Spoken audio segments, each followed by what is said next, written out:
Good morning, dear traders. You are watching economic news prepared for you by InstaForex TV channel with me, Takhmina Salomova. By the end of yesterday's trading, the US dollar fell sharply as traders' sentiment worsened following the release of core PCE in price index.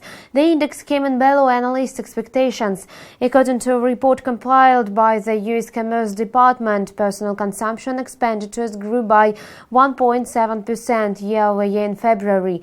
At the same time, economists had projected a 1.8% increase.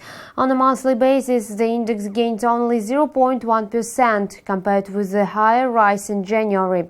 The US Federal Reserve partially uses this indicator in order to determine whether its monetary policy needs changes.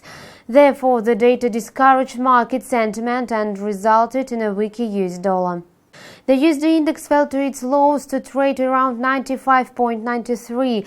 The US dollar started to recover immediately after remarks made by San Francisco Fed President John Williams. The senior Fed official told in an interview that the Federal Open Market Committee is not going to lose monetary policy.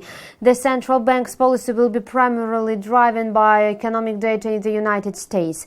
Yet, it remains unclear whether the Fed would push rates higher during the next meeting in April. Meanwhile, investors welcomed another report on the US housing market. US pending home sales climbed by 3.5% in February, while analysts had anticipated a 1% increase. In January, the index dropped by 3%. John Williams emphasized that inflation will remain one of the Fed's top concerns.